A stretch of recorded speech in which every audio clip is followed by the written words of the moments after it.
টুম্পাস টুকিটাকি চ্যানেলের আরও একটি ভিডিওতে তোমাদের সবাইকে স্বাগত জানিয়ে আজকের ভিডিওটি শুরু করছি। তো সম্পূর্ণ ব্লগটা তোমরা দেখো, আশা করি তোমাদের ভালো লাগবে। তো সকালে চা খাওয়া হয়ে গেল, তারপরে এই মিঠির ব্রেকফাস্ট বানাচ্ছি, আর মিঠিকেও তো তুলে একটু ফ্রেশ করিয়ে দিলাম। তো এখানে বসে আছে ওর প্রিয় জিনিস খাতা আর কলম। আর মিঠির এখন সব থেকে সাথী হচ্ছে এই যে এটা, তো এটা ওর পাপার সেন্টারে ছিল, সেখান থেকে নষ্ট হয়ে গেছে, সেটা নিয়ে এসছে। তো এটা হচ্ছে সব থেকে বড় সাথী মিঠির এখন, তাই না মাম্মা? তাই। আর তার সঙ্গে তো এদিকে খাতা আর এদিকে পেন, অলওয়েজ ওর সঙ্গে থাকে। দিয়েছিলাম রাগি, তারপর হচ্ছে ওই ড্রাই ফ্রুটস আর কলা দিয়ে একটা স্মুদি বানিয়ে দিয়েছিলাম। তো সেটা খাইয়ে দাইয়ে তারপর হচ্ছে সমস্ত মানে খেলনা টেলনা দিয়ে বই খাতা কিছু দিয়ে বসিয়ে দিয়ে আসছি যে তুই বসে খেল, আমি চটপট রান্নাটা করছি। আর এর মাঝখানে তো কতবার ডাকবে তার কোনো অন্ত নেই। তো যাই হোক, আমি রান্নাটা করছি চটপট। দেখো, 2টো ডিম নিয়েছি, 2টো ডিমই রান্না করব আজকে। শুধু একবেলার জন্যই রান্না করব, মানে শুধু লাঞ্চটাই বানাবো, রাতে অন্য কিছু প্ল্যান আছে। তো আমি ছোটো করে বলে দিচ্ছি তোমাদের, একটু টাইটেল আর থাম্বনেল দেখে আশা করি বুঝতেই পেরেছো। আজকে হলো একটা স্পেশাল ডে, হাজব্যান্ডের আজকে বার্থডে। তো হাজব্যান্ডের বার্থডে উপলক্ষে একটু স্পেশাল করব, খুব বেশি না, সেরকম কিছু করার ইচ্ছে নেই। তো আমি যতটুকু পারবো আর কি ততটুকু করব। তো দেখো, হাজব্যান্ড হচ্ছে আবদার করেছে যে আমার হাতে তৈরি কেক সে বার্থডেতে খাবে এবং কাটবে। আমাকে আগেই বলেছে কোনো বাইরে থেকে কোনো কেক এবার তুমি আনবে না, তুমি নিজে হাতে কেক বানাবে, তুমি যা পারবে তাই বানাবে। তো ঠিক আছে, আমিও সেই মতো লেগে গেছি। আর এই জিনিসপত্রগুলো আমি ওকে দিয়েই মানে ওর কাছ থেকেই চেয়েছিলাম যে আমাকে এই জিনিসপত্রগুলো এনে দিও একটু। আর না তো কাকেই বা বলবো বলো, কেউই তো নেই বাড়িতে। তো যাই হোক, ভেবেছিলাম সারপ্রাইজ দেবো। তো গত বছর তো সারপ্রাইজ দিয়েছিলাম, এই বছর আর সারপ্রাইজ দেওয়ার মতো সেরকম কিছু ছিল না, কারণ আমার যেই জিনিসপত্রগুলো লাগবে সেগুলো তো ওই এনে দেবে আমাকে, তাই না? তো অন্যবার একে তাকে দিয়ে আনাই, এবার কাউকে পাইও নি, আর আমিও কখনো যাই, এবার আমিও যাইনি। তো যাই হোক, একটু অন্যরকম প্ল্যান আছে। রান্নাটা করছি এখন, ওই ডিমের ঝোল আর ভাত করবো, আর কিছুই করবো না। সঙ্গে মনে হয় আর একটা কিছু করেছিলাম, মিঠিকে তো একটা ডিমের অমলেট করে দেবো। মানে 2 দিন থেকে না মিঠি ডিম শুদ্ধ খাচ্ছে, সে কারণে মিঠির আর ওই ডিম সেদ্ধর প্রতি সেটা চলে গেছে। লাস্ট 2-3 দিন খেয়েছে পরপর, এই কারণে আজকে ওকে ডিমের অমলেট করে দেবো। তো যাই হোক, সেটা করে ঠোরে চটপট রান্নাটা করছি, কারণ কি বুঝতেই পারছো, একটু বেরোবো। অনেক দিন থেকে প্ল্যান চলছিল একটু আশেপাশে কোথাও ঘুরতে যাবো। তো হাজব্যান্ডকে বললাম চলো আজকে তোমাকে আমি ঘুরতে নিয়ে যাবো, কারণ তুমি আমার বার্থডেতে কোথাও না কোথাও ও আমাকে নিয়ে যায় আর কি, বাইরে বের করে, এদিকে সেদিকে ঘুরিয়ে নিয়ে আসে। তাই ওকে আজকে আমি বলেছি চলো আজকে আমি তোমাকে ঘুরতে নিয়ে যাব। তো বলছে না আমার তো সময় নেই। তোমার সময় নিতে কী আছে, আমার তো সময় আছে, চলো বেরিয়ে আসি। তো যাই হোক, এই রান্না করতে করতে এদিকে হাজব্যান্ডের কেকের প্রিপারেশন করে ফেলেছি, যতটা পারবো আর কি এখন এগিয়ে রাখবো, বাকিটা হচ্ছে সন্ধ্যেবেলা করব। ওই 12টার মধ্যে আমি রান্নাটা কমপ্লিট করে ফেলেছি, কারণ আমাদের ইচ্ছে ছিল 12টা-1টা নাগাদ একটু বেরোবো আর কি, আশেপাশে কোথাও ঘুরে আসবো। তো দেখো, একটা ইনো দিলাম, ইনো দিলে কি হবে, একটু মানে কেকটা বেশ ভালো মতো ফুলবে, সেই কারণে ইনোটা দিলাম। আর এই কেক টিনটা না আমার কাছে আগে থেকেই ছিল, আগেও আমি কেক বানিয়েছি, তবে খুব কম পরিমাণে। তো কেক টিনটার মধ্যে না আমার কাছে কোনো বাটার পেপার ছিল না বলে আমি ওই ময়দা দিয়ে বাটার পেপার তৈরি করেছি। আমি এইভাবে এর আগে ইউটিউবেও দেখেছি, একটু সামান্য ওই ময়দা দিয়ে একটু ঘুরিয়ে ঘুরিয়ে উপরের এক্সট্রা যে ময়দাগুলো সেগুলো ফেলে দিলেই ব্যাস একটা বাটার পেপারের মতো তৈরি হয়ে যায়। আর পরে কেকটা যখন মানে হয়ে যাবে তখন উঠে আসতে আর কোনো সমস্যা হয় না। তো কেকটাই যে আমি দিয়েও দিচ্ছি কেক টিনের মধ্যে। এবারেই ভাবছি যে কেকটা বসিয়ে দিয়ে স্নানে চলে যাব, কেননা কেক বসানোর পরে তার কোনো কাজ থাকে না, ওটা একটা মানে নির্দিষ্ট টাইম থাকে, 40 মিনিট 45 মিনিট। তো ভাবছি যে কেকটা বসিয়ে দিয়ে স্নানে চলে যাব, স্নান পুজো করে এসে তারপর ওই খাওয়া দাওয়া করে তারপর বেরিয়ে যাব। গ্যাস বন্ধ করে দিলাম। আর এদিকে মিঠিকে দেখো, এই যে মিঠি, আসো স্নান করাবো, তেল লাগাবো, আসো কাম। স্নান করিয়ে দিয়েছি, তারপর আমিও স্নান করে পুজো দিয়ে চলে এসেছি। এবার আমি যখন পুজো দিচ্ছিলাম, তারপরে না ও মিঠি হচ্ছে টুকি দিয়েছিল, মানে লুকোচুরি খেলে তো মাঝে মাঝে আমার সঙ্গে। তো ওই না পাটির নিচে মানে বিছানার মধ্যে যে পাটিটা সেটার ভিতরে ঢুকে গেছে, আর আমি না হন্নি তন্নি হয়ে খুঁজে বেড়াচ্ছি যে কোথায় গেল কোথায় গেল। তারপরে এই মিঠিকে দুপুরে খাবার খাওয়াতে বসেছি, ওই ডিমের ঝোল আর ডিমের অমলেট, আর সঙ্গে একটু আলু ভাজা করে দিয়েছিলাম। মিঠি আলু ভাজা খেতে বেশ পছন্দ করে। ওই দেখেছো মা মা করে চিৎকার করে যাচ্ছে। আমি বসেছি পাশের রুমে ভয়েস ওভার দিতে, আর ও আছে ওর বাবার সঙ্গে পাশের রুমে। তো দরজাটা বন্ধ বলে মা মা করে চিৎকার করতে। তো যাই হোক, এরপর হচ্ছে আমরা বেরিয়ে গেছি। আর মিঠি যদি একবার শোনে যে আমরা বেরিয়ে যাচ্ছি, মানে বাইরে কোথাও ঘুরতে যাচ্ছি, ওর আনন্দ আর কি দেখে, জামা প্যান্ট নিয়ে আসে তাড়াতাড়ি করে, মানে আমাকেও রেডি হতে দেয় না, তাড়াতাড়ি করে ওকে রেডি করে দিতে হয়। তো যাই হোক, ও বেশ আনন্দ পায় বাইরে কোথাও ঘুরতে টুরতে গেলে। তো আমাদের প্ল্যান ছিল অন্য একটা জায়গায় যাওয়ার, কিন্তু সেখানে আর যাওয়া সম্ভব হয়ে ওঠেনি, কারণ অনেকটাই বেশি লেট হয়ে গেছিলো। তা আমিও মানা করলাম হাজব্যান্ডকে, তাই কাছে পিঠে একটু বেরিয়েছিলাম। আর এখানে আসার একটাই উদ্দেশ্য যে মিঠিও একটু আনন্দ করতে পারবে, কারণ এটার সাথে চিলড্রেন পার্কও আছে, বড়দেরও আছে, কিন্তু চিলড্রেন পার্কটাও আছে। তো মিঠি বেশ আনন্দ করবে, এই কারণে এই জায়গাটাতে আসা। ডাস্টবিন শোনা, একটা ডাস্টবিন, চলে আসো এদিকে।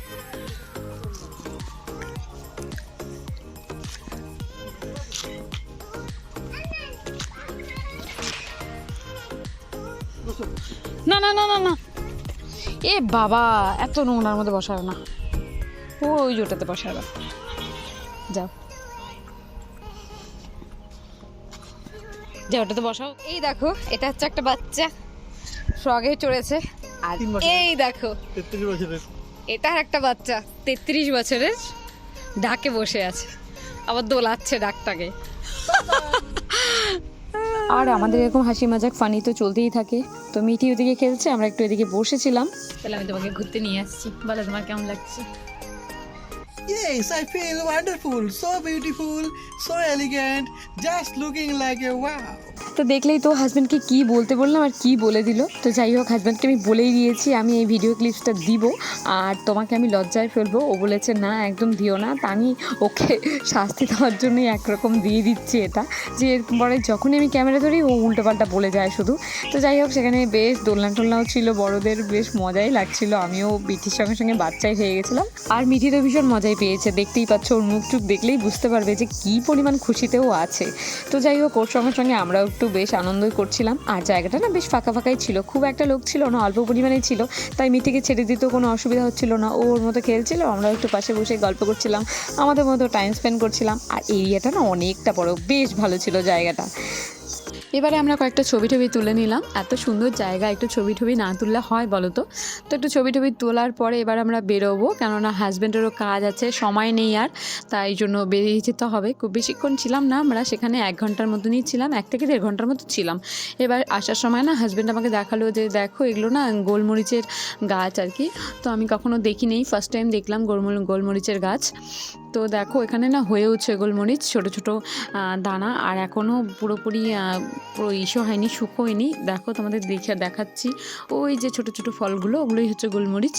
তো যাই হোক, এবার হচ্ছে এই যে রাস্তাটা কি সুন্দর, এদিকে যাচ্ছি আর বাবা মেয়েতে দৌড়ে দৌড়ে আর কি ছবি টবি তুলছে, রিলস বানাচ্ছে। আর এটা হচ্ছে বেরোনোর দিকটা, এদিকেও একটা পুকুরের মতো আছে, আমরা একটু নিচের দিকে নেমেছিলাম।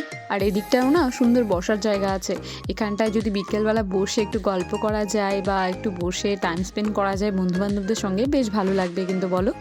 দেখো জায়গাটা কিন্তু অনেকটা বড়, এখানে মনে হয় বোর্ডিংও হতো। ওই দেখো বোট টোট সব উল্টে পড়ে আছে, তো এখন মনে হয় সেখানে বোর্ডিং আর হয় না। 4 7 8 9।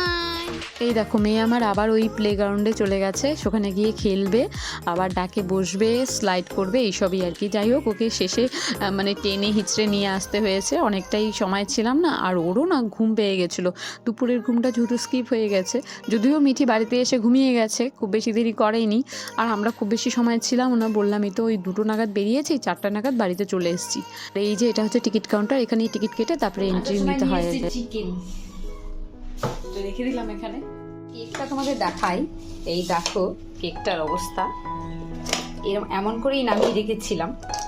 এই যে তো স্নানের আগে তো কেকটা বসিয়ে দিয়েছিলাম, আর মোটামুটি 40 থেকে 45 মিনিট লেগেছিলো, তারপরে হয়ে গেছে। আমি গ্যাস অফ করে সেভাবেই রেখে দিয়েছিলাম, আর কেকটা নামাইও নেই, কিছুই না। তো কেকটা ভাবছি এখন একটু ডেকোরেট করব, কারণ মিঠি ঘুমাচ্ছে, এই সময়টাই আমার মানে করার উপযুক্ত সময় আর কি।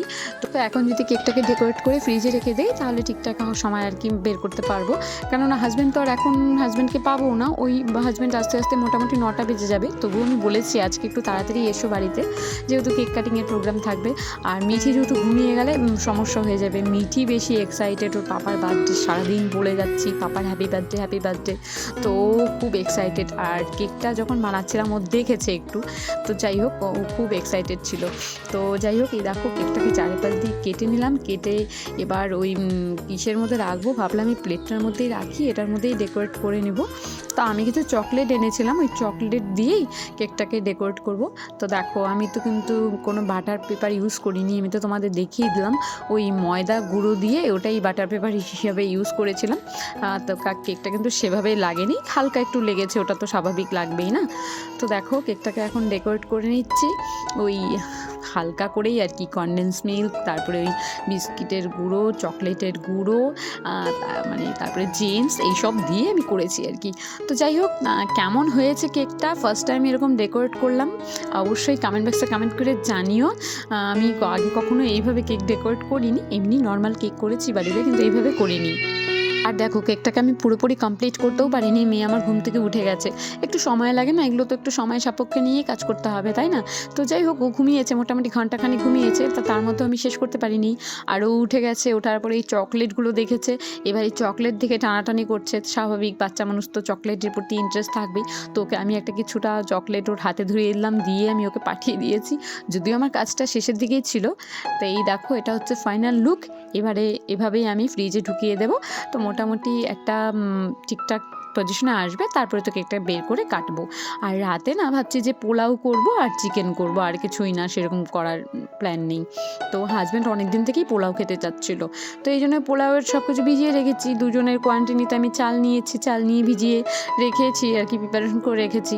এবার পায়েস বসিয়েছি, তো পায়েসটা করে তারপর হচ্ছে ভাবছি চিকেনটা করব। তো পায়েস করার পরে চিকেন করেছি, কিন্তু দেখবে যা ভাববে সেটা কখনোই হয় না, ঠিক যা ভাববে ঠিক তার উল্টো হবে।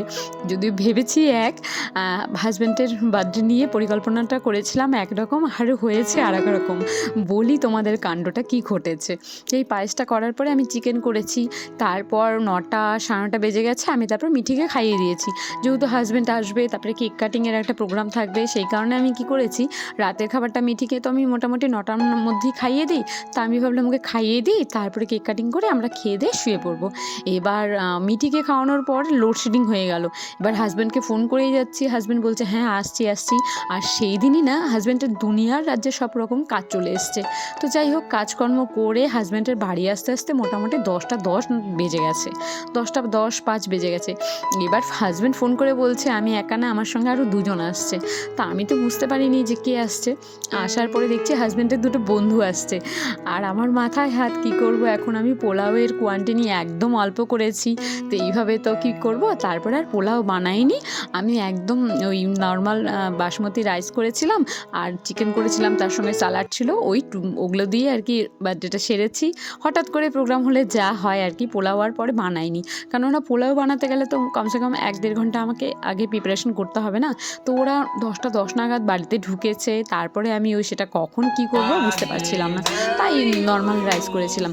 তো যাই হোক, এই দেখো পায়েস, আর এই যে কেকটা কিন্তু আমি ডেকোরেশন করেইছি যতটা করার, কিন্তু হাজব্যান্ড তার প্রতি আবার দেখছি যে ডেকোরেশন করা শুরু করে দিয়েছে। তো happy birthday Mithi, happy birthday यारो হ্যাপি বার্থডে দোস্ত, হ্যাপি বার্থডে দোস্ত।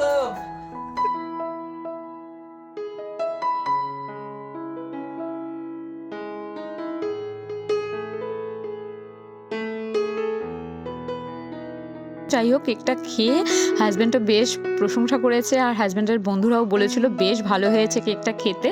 এই ছিল হাজব্যান্ডের জন্মদিন পালন, খুবই সামান্য, খুবই অল্প কিছু, সেরকম কিছুই না। তো যাই হোক, তবু ছোটো করে তোমাদের সঙ্গে হালকা করে শেয়ার করলাম। আর তারপরে না আমি ব্লগটা কন্টিনিউ করতে পারিনি, লোডশেডিং ছিল, বললামই তোমাদের অনেকটা টাইম লোডশেডিং ছিল, প্রায় 1-1.5 ঘন্টা। আর এটা না হাজব্যান্ডের সেন্টারে যে ছেলেগুলো থাকে, ওরা হচ্ছে কেক কাটিং করিয়েছে হাজব্যান্ডকে দিয়ে, তো সেই কেক কাটিং করার পর আবার কিছুটা কেক আমার জন্য পাঠিয়ে দিয়েছে। তো ভিডিওটা আর বড় করছি না, ভিডিওটা দেখে তোমাদের যদি কিছু ভালো লেগে থাকে তাহলে অবশ্যই একটা লাইক করে চ্যানেলটাকে সাবস্ক্রাইব করো, আর এইভাবেই আমার পাশে থেকো। দেখা হচ্ছে পরে একটা ভিডিওতে। তোমরা সবাই সুস্থ থেকো, ভালো থেকো, টাটা, বাই বাই।